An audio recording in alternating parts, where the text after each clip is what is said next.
In this video, we are going to look at the areas between two curves. There are two scenarios. This first scenario is where the two curves do not intersect between the intervals a and b that we're interested in finding the area. The second scenario is where the curves do intersect between the intervals that you're looking at, a and b.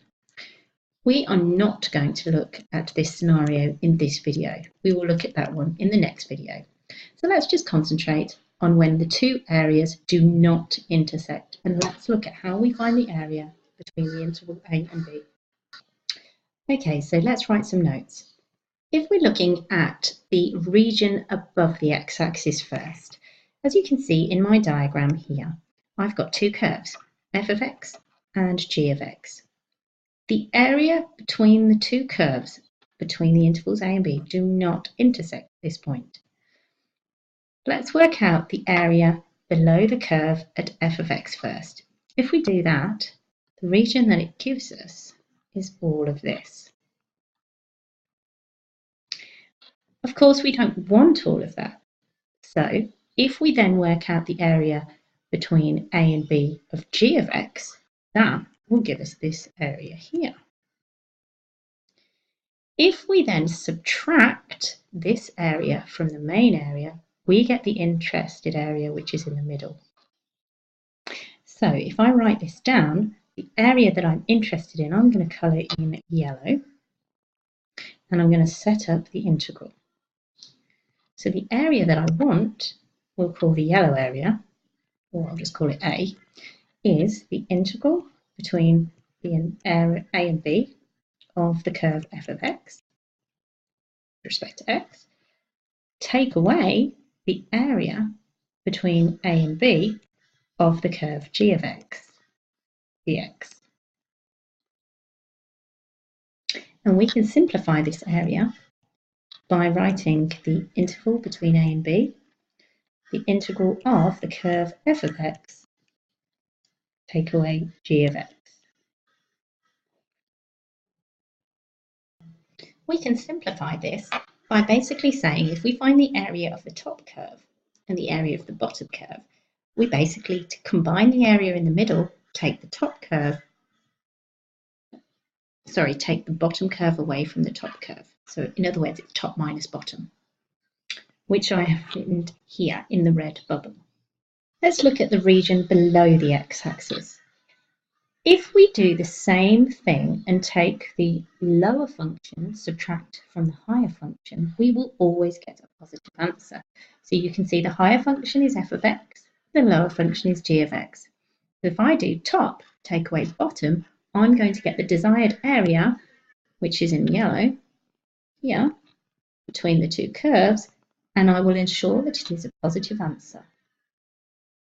So we're going to do exactly the same as we did when it was above the x-axis. So let's write that down. The integral between a and b, if we take the curve f of x minus the curve g of x with respect to x, that will find us the desired area in yellow. And finally, we will look at the region that crosses the x-axis. Again, a similar situation. F of x is the top curve, g of x is the bottom curve. If we do the top curve, take away the bottom curve, we will find the desired area between a and b, and it will ensure that it is always a positive answer. So I'll write that down for us, coloured that in. So the integral between a and b is just f of x minus g of x with respect to x. So you need to remember top minus bottom.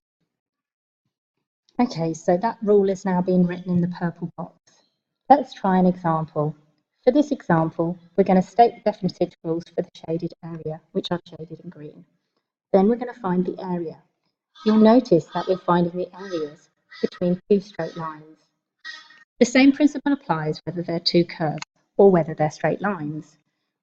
For this example, we're going to find the area between 0 and 2. So let's start by writing down that definite integral. Okay, so let's remember that we're doing the top curve minus the bottom curve. So I'm going to do 2x plus 1, take away x. Let me write that down.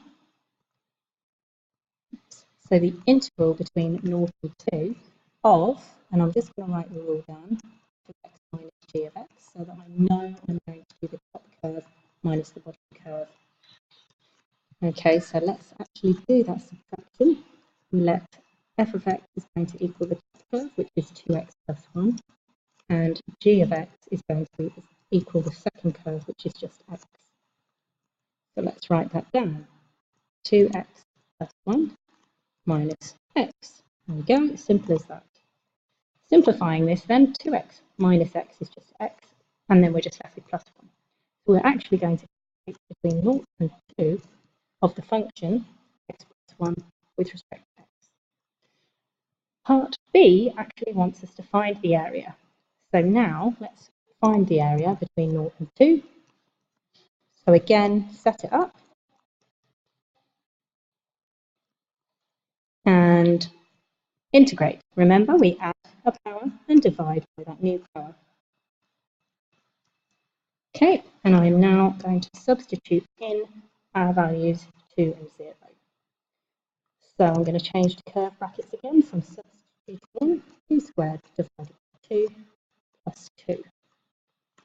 Take away, let's substitute 0 in, 0 squared divided by 2 plus 0. All right, let's work that out. 2 squared is 4, 4 divided by 2 is 2 plus 2. And then in this bracket, it's 0. 2 plus 2 is 4. 4 square units is our answer.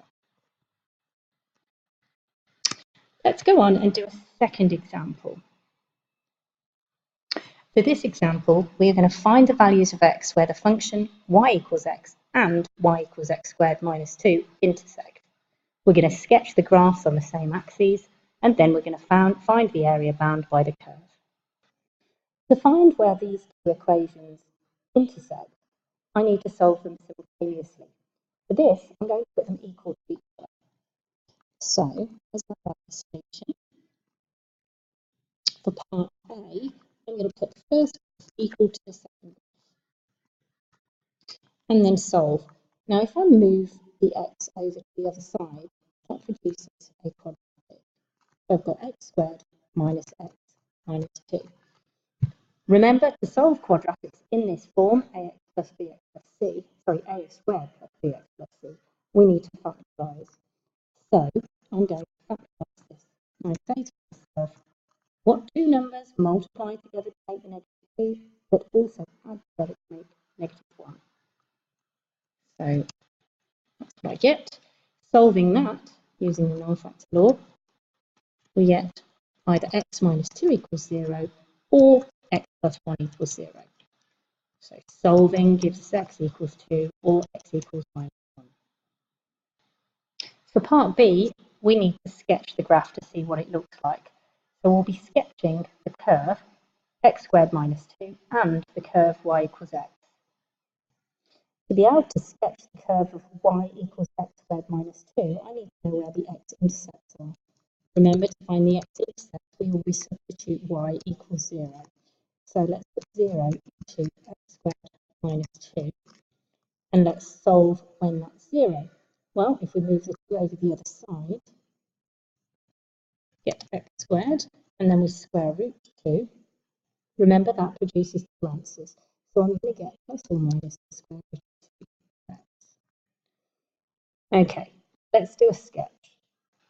So I've gone ahead and found the y-intercept, because remember, where possible, we need to place that on the sketch as well. Firstly, when I sketch the line of y equals x is just a straight line that goes from 0, 0. And remember, it's only a sketch, it doesn't have to be exact. Then we need to sketch the graph now, plus or minus root 2. Minus root 2 is somewhere over here. Minus, the other one is 2, somewhere over here. And minus 2 is down here. So my curve is going to look like this. Okay, it doesn't have to be perfect. It's a bit wibbly, but never mind. Now, the area bounded between that line and the curve is this area here. So this is the area I'm going to find. Remember, we've already found where the two curves intersect. We found that this value here is -1, and we found that this value here was 2. So that's where we're finding our area between. So for part C, we're going to find the area between this curve and, well, this straight line, sorry, and this curve between -1 and 2. So let's move the graph up. Let's get some space. Remember, when we're finding the integral between two intervals, we need to do the top curve, f of x, minus the bottom curve, g of x. So on this sketch, the top is y equals x, and the other one, the one underneath, is y equals x squared minus 2. Okay, so I'm going to subtract one from the other. Top, take away bottom. So doing that gives me, so I'm literally going to write it, it's x. It's the first graph, minus the bottom graph, which is x squared minus 2. And I'm going to simplify that. So simplifying that gives me minus x squared plus x minus 2. So let's write that. And you'll notice we've got a nice quadratic to integrate. So I'm going to go ahead and integrate. Probably can fit it on over on the right hand side if I squeeze in the right a little bit small. So remember, increase the power by 1, divide by that new power. Out of x squared over 2 plus 2x. And I'm going to integrate between -1, or sorry, substitute in these values.